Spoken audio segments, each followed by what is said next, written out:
Hi everyone, I hope all of you are doing well. अब देखो in this world economy brief जो हमारा teetering to toppling वाला जो सीरीज है we have been discussing extensively about the Iran US war and how it impacts India and what is the current economic scenario. We talked about stagflation, we talked about India's secret deal, we talked about how the central banks had kept their rate cuts stable, है ना. तो उन्होंने they held their rates and they did not really reduce them, and उसका impact भी हमने बहुत extensively we saw it in the previous class. And पिछले series में मैंने आपको कहा था that you have to wait and see that is a global recession inevitable or not. मतलब क्या global recession अब आ सकता है या नहीं.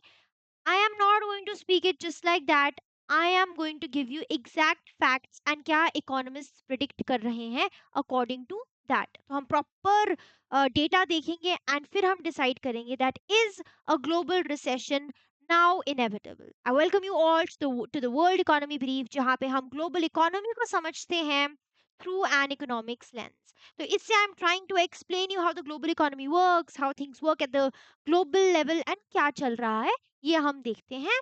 And before I continue with this session, सबसे पहले तो आप सब्सक्राइब कर लीजिए अगर आपने अभी तक सब्सक्राइब नहीं किया है. फॉलो कर लीजिए, लाइक कर लीजिए, share with your friends and let me know whether you found this interesting और not. So let's start with this particular session. सबसे पहले इसको समझने से पहले वी विल आल्सो अंडरस्टैंड कि ग्लोबल रिसेशन और इकोनॉमिक स्लोडाउन में क्या फर्क है. तो ये 20 मार्च को जो जेपी मॉर्गन है उन्होंने अपने रिसेशन के ऑड्स हमें बताए थे. ये डब्ल्यूटीओ ने कुछ डिक्लेयर किया. हम प्रॉपर देखेंगे कौन से अलग अलग अलग ऑर्गेनाइजेशंस क्या क्या कह रही हैं related to the global recession and is it now inevitable और नॉट. फाइन. तो सबसे पहले तो ये बात करेंगे that what is the difference between economic slow down and economic recession, क्योंकि अभी हम इस समय इकोनॉमिक स्लो डाउन पे हैं. This is our current state है इकोनॉमिक स्लो डाउन. एंड क्या रिसेशन इनएविटेबल है, क्या अब ग्लोबल रिसेशन आ सकता है. That is the question that we are going to address in today's session. हम प्रॉपर सब चीजें देखेंगे, फैक्ट्स देखेंगे कि कौन सी चीजें हैं जो अब टिक हो चुकी हैं. तो सबसे पहले what is the difference between economic slow down and recession. देखो, इकोनॉमिक स्लो डाउन का मतलब होता है कि रेट ऑफ ग्रोथ जो है वो कम हो गई है, वो स्लो हो गया है. मतलब कि ग्रोथ तो हो रही है लेकिन पहले से स्लो हो रही है. दैट मीन्स अगर पहले 2% से रेट ऑफ जो हमारा ग्रोथ रेट है वो बढ़ रहा था, अब सिर्फ और सिर्फ 0.7% से बढ़ रहा है. That is what I am trying to say. ठीक है. तो ग्रोथ पॉजिटिव तो है लेकिन बिलो एवरेज है. जॉब्स अभी भी jobs are still being created लेकिन अब स्लोली क्रिएट हो रही हैं, यानी कि रेट ऑफ जॉब क्रिएशन कम है. इनकम्स अभी भी राइज हो रही हैं लेकिन बहुत तेजी से नहीं राइज हो रही हैं. We are right now in this economic slowdown phase. अभी हम इकोनॉमिक स्लोडाउन में हैं. GDP is at 0.7 to 2.7%. अगर कंट्रीज की बात करें, अभी इंडिया की नहीं बात कर रही हूँ मैं, एवरेज ऑन एन एवरेज बात कर रही हूँ मेजर इकोनॉमीज की, तो 0.7 से 2.7% के बीच में ग्रोथ चल रही है. ग्लोबल ग्रोथ, ग्लोबल जीडीपी की बात कर रही हूँ. ठीक है. रिसेशन क्या होता है, how is recession different from economic slowdown. जब दो दो रेगुलर क्वार्टर्स होते हैं ना, दो कंसेक्यूटिव क्वार्टर्स हैं, है ना, टू कंसेक्यूटिव क्वार्टर्स में जब हमारा नेगेटिव जीडीपी रहता है उसे बोलते हैं रिसेशन. जैसे इस क्वार्टर में इन थ्री मंथ्स में नेगेटिव जीडीपी ग्रोथ रहा, फिर उसके नेक्स्ट क्वार्टर में भी नेगेटिव जीडीपी ग्रोथ रहा, उसे कहते हैं रिसेशन. ठीक है. इसके अंदर क्या रहता है, जॉब्स कम हो जाती हैं, कंज्यूमर स्पेंडिंग धीरे धीरे कम होती रहती है, बिजनेसेस अपनी इन्वेस्टमेंट कम करते रहते हैं, जो लोन्स है क्रेडिट है वो टाइटन होता है. एंड अब इकोनॉमिस्ट ये डिबेट कर रहे हैं राइट नाउ कि is a global recession inevitable और not, are we heading towards this और नॉट. ये है बेसिकली हमारा question right now which we have to answer. ठीक है. तो अब हम ना एक checklist, I have made a checklist over here. इसमें हम देखेंगे कि कौन से इस चेकलिस्ट में हमारा टिक लग गया है which can lead to a global recession. ठीक है. I'm just going to remove myself from here to explain it further. जैसे कि अगर मैं जीडीपी की बात करूं तो वो नियर जीरो है. यूएस में देख लो 0.7%, यूरो जोन में देख लो 0.9%, नियर जीरो पहुंच गए। यस, इन्फ्लेशन टारगेट से अबव है, फेड का टारगेट है 2%, उनका जो इन्फ्लेशन है 3.1%। तो यस, इन्फ्लेशन भी टारगेट से अबव है। I am not talking about India right now, overall general बात कर रही हूँ, ठीक है। रेट कट्स डिले कर दिए, 4 सेंट्रल बैंक्स ने रेट कट डिले किया और नेक्स्ट हो सकता है दिसंबर में आएगा, बहुत समय है अभी दिसंबर में। जॉब ग्रोथ स्लो हो रही है, यस हो रही है। US is adding just 11,000 jobs per month, उनको कम से कम 70,000 जॉब्स पर मंथ चाहिए अगर उन्हें स्टेबल रहना है। सो यस, ये भी दिक्कत हो गई। ऑयल शॉक एक्टिव है, यस 105 प्लस तक पहुंच गया आपका ब्रेंट क्रूड। हॉर्मोज, हमारा स्ट्रेट ऑफ हॉर्मोज डिसरप्टेड है, सो यस कह सकते हैं इसको भी।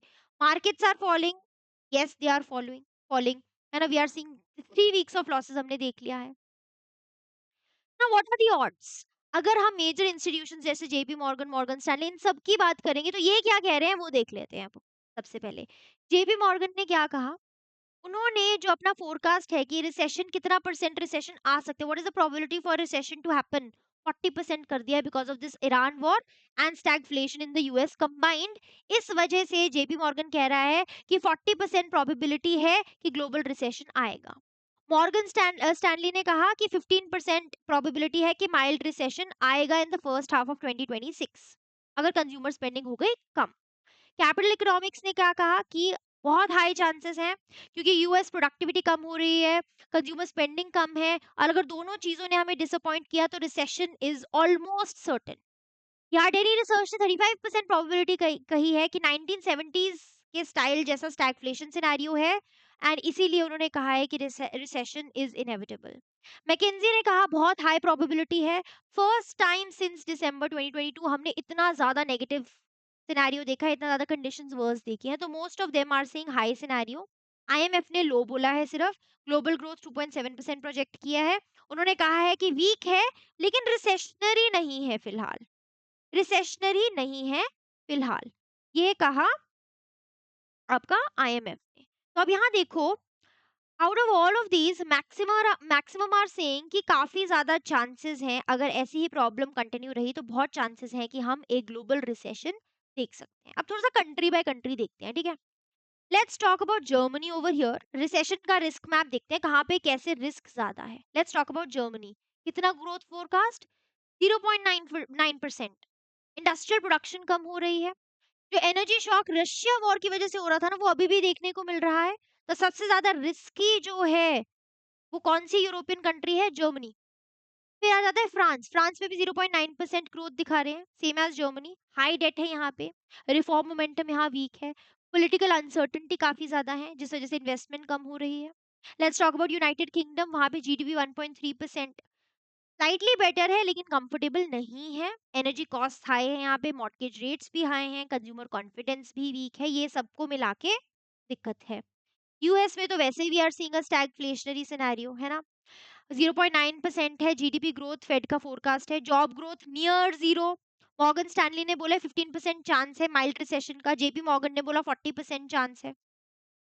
चाइना में 4.2% है आईएमएफ का फोरकास्ट, लेकिन बहुत अनइवन है।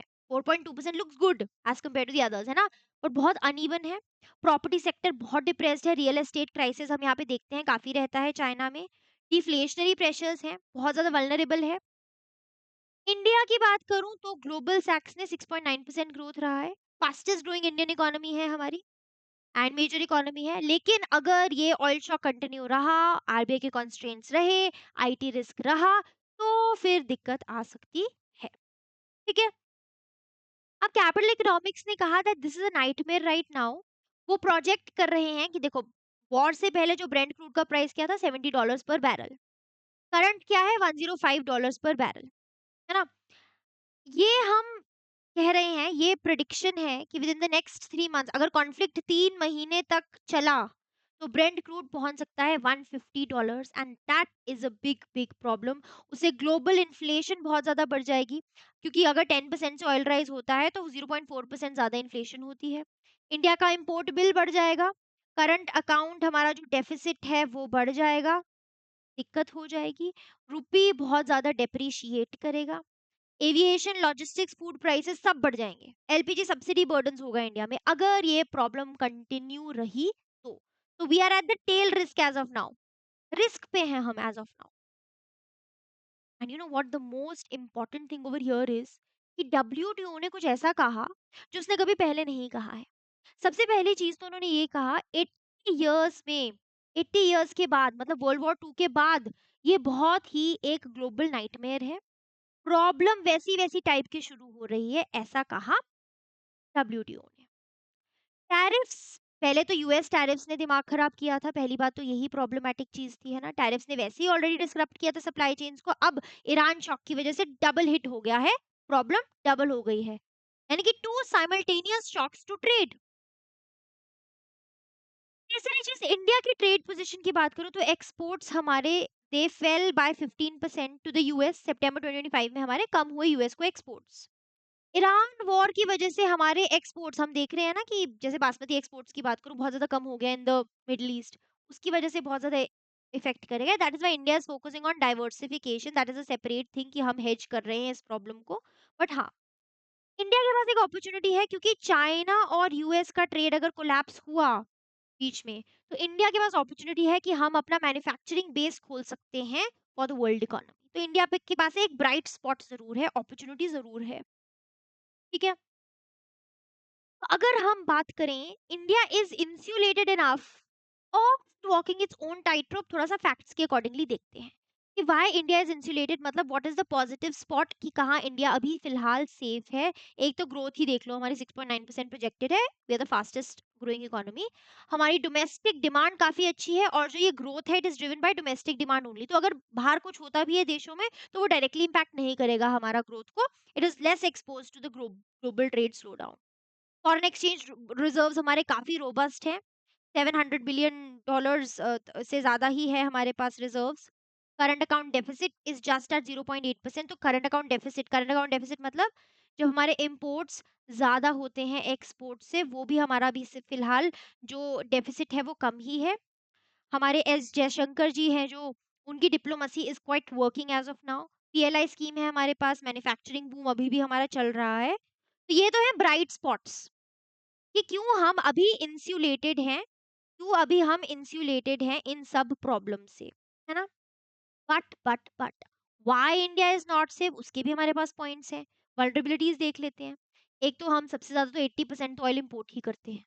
Every $10 rise it is going to cost us $12 to $15 billion. तो हमारा इंपोर्ट बिल बढ़ जाएगा, इंपोर्ट बिल बढ़ जाएगा तो ऑब्वियसली करंट अकाउंट डेफिसिट भी हमारा बढ़ जाएगा।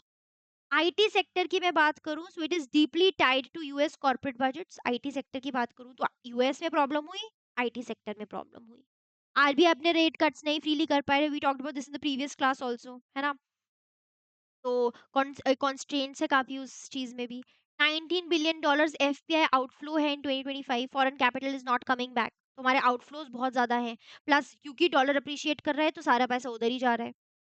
Rupees under pressure, depreciation है rupee. Asia's weakest major currency in 2025 was the Indian rupee. अभी भी हम देख रहे हैं, it is still depreciating. 22 ships हमारी still stranded हैं, अभी भी नहीं आ रहा है रूट में, स्ट्रेट ऑफ हॉर्मोज वाले रूट में अभी भी हमें प्रॉब्लम हो रही है। So if you see here, we have pros but we have cons as well. So if this problem continues, we will see a negative sentiment in the country. ठीक है। अब हमारे पास तीन सिनेरियोज हैं। यहाँ तो सबसे पहले सॉफ्ट लैंडिंग सिनेरियो है, जिसकी प्रोबेबिलिटी है 35%, यानी कि 4 से 6 वीक्स में ईरान वॉर खत्म हो जाएगा, ऑयल वापस से अपना $75 to $85 पर बैरल में आ जाएगा, फेड कट्स हो जाएंगे दिसंबर में, इंडिया की ग्रोथ हो गई 6.9%, ग्लोबल ग्रोथ रिकवर हो गई, and it is a win win situation. तो इसकी प्रोबेबिलिटी है सिर्फ 35%, सॉफ्ट लैंडिंग सिनेरियो। दूसरा पाथ है प्रोलॉन्ग्ड स्टैग्नेशन, जिसकी प्रोबेबिलिटी सबसे ज्यादा है फिलहाल 45%, ठीक है। कॉन्फ्लिक्ट 3 से 6 महीने तक चलेगा, ऑयल 100 से 130 डॉलर्स पर बैरल तक रहेगा, यूरोजोन में कॉन्ट्रैक्शन आएगी, यूएस गलती से बच जाएगा रिसेशन से, एंड इंडिया में IT slow down and oil bill बढ़ जाएगा। तो थोड़ा सा इसकी प्रोबेबिलिटी ज्यादा है अगर प्रोलॉन्ग रहा स्टैग्नेशन। तीसरा बात है ग्लोबल रिसेशन का, इसकी प्रोबेबिलिटी है सिर्फ 20%, लेकिन 20% भी बहुत होती है ना। 20% है इसकी जो है प्रोबेबिलिटी, है ना। तो यहाँ पे इंफ्रास्ट्रक्चर डैमेज हो जाएगा, ऑयल $150 पर बैरल पहुंच जाएगा, यूएस जीडीपी नेगेटिव हो जाएगी, ग्लोबल रिसेशन फिर तो 100% कंफर्म्ड है। इंडिया की ग्रोथ स्लो डाउन हो जाएगी 4 to 5%। Rupee is going to hit record lows, बहुत ज्यादा डेप्रिसिएशन हो जाएगा रुपी का। तो ये चीज इनएविटेबल है फिर। तो तीन सिनेरियोज हैं, अगले कुछ दिनों में हमें पता चल ही जाएगा कि इन तीनों में से क्या, we are going to see what we are going to see out of these. तीन सिनेरियोज हैं हमारे पास, ठीक है। तो बेसिकली आज की क्लास से हमें क्या टेकअवेज मिले हैं from here is that firstly जो रिसेशन के ऑड्स हैं जेपी मॉर्गन ने बढ़ाए हैं, तो हो सकता है we might see a global recession. We might see a global recession. Recession का मतलब तो आई थिंक आपको समझ आ गया होगा। डब्ल्यूटीओ ने बोला 80 इयर्स में वर्स्ट ट्रेड क्राइसिस है यहाँ पे। $150 तक जा सकता है, $150 पर बैरल ऑयल जा सकता है अगर कॉन्फ्लिक्ट 3 महीने तक चला, and that is a brutal math for India. Germany and France में तो हम बहुत ज्यादा रिसेशन पास में देख रहे हैं।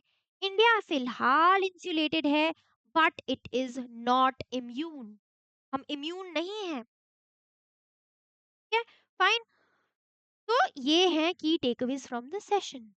So now this was our teetering to toppling series। ये हमारी एक complete series थी जहाँ पे हमने बात की सबसे पहले कि हम कैसे, what is teetering resilience, and this was the warning that nobody heard। फिर हमने बात की कैसे हम टीटरिंग से टॉपलिंग पे गए, यानी कि पहले हम टाइट रोप पे थे, एक भी शॉक आता तो हम लुढ़क जाते, एंड हम लुढ़क लुढ़क गए। स्टैगफ्लेशन क्या है एंड यूएस में स्टैगफ्लेशन का सिनेरियो है या नहीं है, वो हमने बात की थी। फिर हमने इंडिया की सीक्रेट डील की बात की जो हमने ईरान के साथ की थी, and how are diplomacy worked, Jaishankar's diplomacy work.